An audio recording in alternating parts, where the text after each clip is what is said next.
Welcome to International Trade Minute, Quickfire Trade News, the essential podcast for today's trade professionals, presented to you by Renewal Law Firm.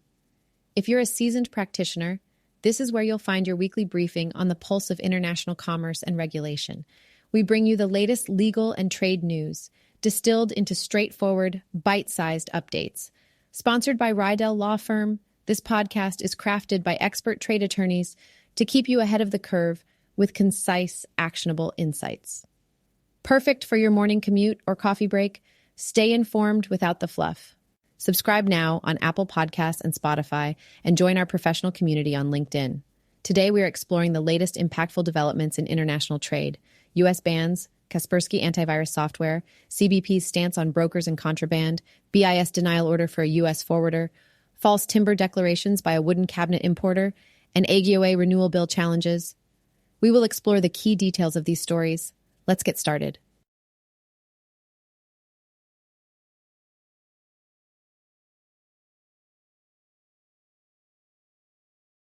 The U.S. Department of Commerce recently announced a comprehensive ban on Kaspersky antivirus software due to national security concerns about the company's ties to Russian cyber operations. The Bureau of Industry and Security, BIS, determined that Kaspersky poses an undue or unacceptable risk to national security. Kaspersky, a Moscow-based cybersecurity firm, is believed to be subject to Russian government jurisdiction, which could compel it to comply with information requests from Russian authorities, potentially compromising sensitive U.S. data. The BIS asserts that given the Russian government's offensive cyber capabilities, Kaspersky's operations could pose significant risks to U.S. interests. The U.S. Department of Commerce has banned Kaspersky from selling or updating its software in the U.S., effectively shutting down its American operations. The Bureau of Industry and Security, BIS, emphasized that Kaspersky's software poses significant risks by allowing extensive access to customer information, potentially enabling data transfer to Russian authorities. The ban also covers Kaspersky's integrations into third-party products, preventing the inadvertent introduction of compromised software into American systems. This decision stems from concerns that Kaspersky software could leave U.S. citizens and critical infrastructure vulnerable to malware attacks. Despite Kaspersky's condemnation of the ban and its claims of superior transparency and security measures, the BIS insisted on a total prohibition to protect national interests. For trade practitioners, this development brings several critical considerations.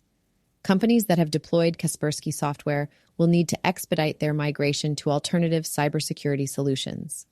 Given the September 29, 2024 deadline for Kaspersky to cease certain operations, there is a narrow window to transition without interruptions to cybersecurity measures. Firms should also review the third-party products they use to ensure there are no indirect integrations of Kaspersky software. The booming risk landscape due to Russian cyber threats implies that maintaining robust and compliant cybersecurity infrastructure is more vital than ever. Practitioners should ensure all software and systems are fully compliant with U.S. regulations. Additionally, they should heed the Commerce Department's alertness to Russian-linked cyber threats and proactively audit their systems for any vulnerabilities that might stem from utilizing software with potential foreign government ties. In response to regulatory movements and to protect national security, trade professionals must stay informed of government actions and adapt swiftly. Engaging in thorough compliance checks and staying informed about sanctions and bans such as this will be pivotal in safeguarding against potential cybersecurity risks. As always, staying ahead in international trade means vigilantly monitoring and responding to government directives that impact the security landscape. Next up, in the latest CBP webinar, attended by over 1,900 trade community members, the agency emphasized key compliance points for brokers, focusing on proper declarations and identifying contraband. Felicia Pullum from CBP's Office of Trade Relations reassured brokers that they would not be liable for unknowingly shipped contraband if they follow compliance protocols. However, uncertainties remain about de minimis entries, particularly Type 86. The main takeaway is that brokers must ensure accurate and detailed declarations. The webinar highlighted issues such as mismatched descriptions and HTS codes, like declaring items as shoes while using a code for condiment dispensers, which raise red flags. Christine Hogue from CBP's e-commerce branch emphasized the need to avoid fictitious consignee names and ensure valid addresses. This year alone, there have been over 30,000 consignments with names like Disney's Mickey Mouse or invalid addresses. Brokers must ensure consignee information includes verifiable names and addresses without deviations. Brian Sale highlighted improvements following an April CSMS message addressing vague descriptions. Problematic descriptions have dropped from nearly 40,000 weekly to around 3,000. Descriptions like general cargo or fake are insufficient and can conceal illicit content. The emphasis is on automated address validation and logical weight value consistency. Brokers should challenge improbable entries, like a $10, 500-pound item, and maintain a vetted system for revising entries flagged for suspicious weight-to-value ratios. The webinar emphasized avoiding vague terms like foodstuff and clothing and ensuring accurate, specific item descriptions on manifest entries. With over 1 billion de minimis packages expected this fiscal year, compliance is crucial. CBP is upgrading ACE to automatically reject bills with unsatisfactory descriptions. Brokers should prepare for ongoing changes in de minimis rules as new legislation and regulations emerge. CBP's future efforts aim not just at compliance, but also at systematically preempting noncompliance. Industry professionals must stay updated with these webinars and adapt to new compliance tools and protocols to avoid penalties and operational disruptions. In essence, while CBP ensures brokers will not be penalized for unknowingly importing contraband, brokers must meet stringent compliance requirements. A proactive approach will ensure smoother operations and regulatory adherence, effectively shielding brokers from potential liabilities. Moving on, let's discuss the recent action by the Bureau of Industry and Security, BIS, against US Go By, an Oregon-based forwarding company. US Go By has received a 3-year export denial order after failing to comply with a 2021 settlement agreement and continuing to violate U.S. export regulations.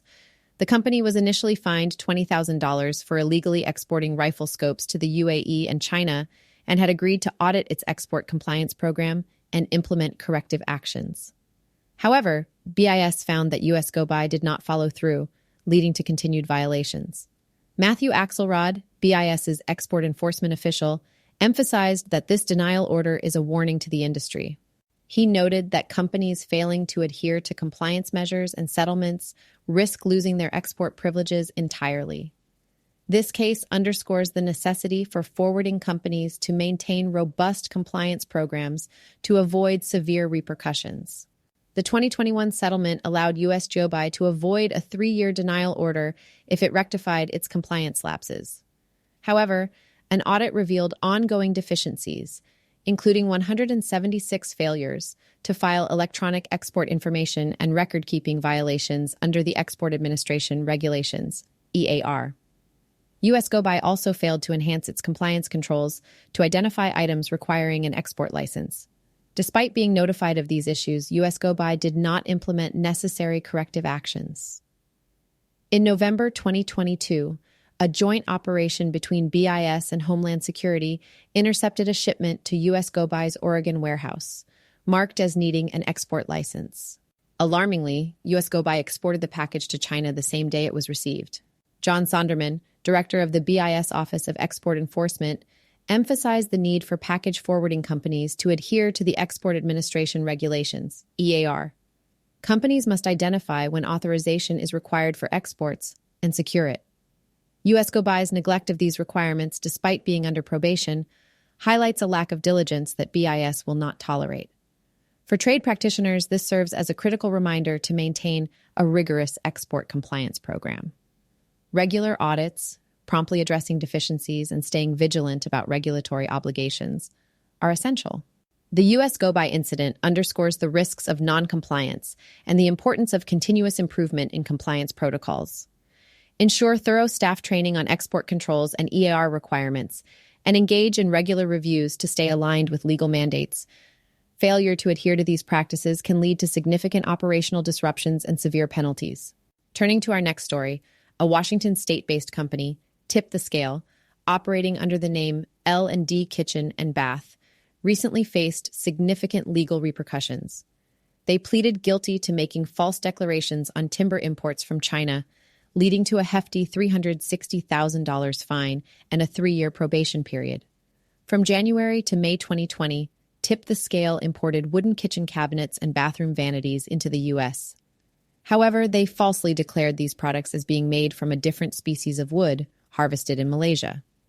This deceitful practice enabled them to dodge over $850,000 in customs duties. The U.S. Department of Justice highlighted that such actions violate the fundamental duty of reasonable care required in making customs declarations. Notably, Tip the Scale repaid the evaded duties ahead of their sentencing. Despite this, the court imposed a substantial fine and mandated a 3-year probation period. During this time, the company must implement a stringent environmental compliance plan to prevent future violations. This case underscores the critical importance of accurate and truthful customs declarations. Any false statements regarding the origin, species, or harvest location of imported goods can lead to severe financial penalties and legal consequences. For trade practitioners, this serves as a stark reminder to ensure meticulous compliance with all customs regulations. It is essential to review and verify all documentation related to imported goods meticulously, emphasize the duty of reasonable care, and prioritize transparency and accuracy in customs declarations to avoid similar pitfalls. In conclusion, accuracy in documentation and adherence to import regulations are non-negotiable in the realm of international trade. As we see from Tip the Scale's penalties, the costs of neglecting these responsibilities can be substantial and damaging to any business's reputation and operations. Last but not least, let's dive into the latest on the African Growth and Opportunity Act, AGOA renewal. Despite bipartisan support, the renewal process faces significant hurdles due to the current partisan climate on Capitol Hill. During a panel at the Wilson Center on June 18th, Senator Chris Coons highlighted the difficult road ahead, noting that trade has become a highly partisan issue, complicating efforts to secure renewal before AGOA's expiration next year. However, Coons remains optimistic, mentioning ongoing discussions with key Senate Finance Committee members, including Senator Mike Crapo, signaling a shared commitment to AGOA's renewal. Coons and Senator Jim Risch have introduced a bill to extend AGOA for 16 years, aiming for more stability compared to the standard 10-year renewal. The bill proposes less severe penalties for countries that fall short of eligibility criteria, offering a range of options from no action if deemed in the national interest to issuing warning letters and selectively removing some products from tariff preferences.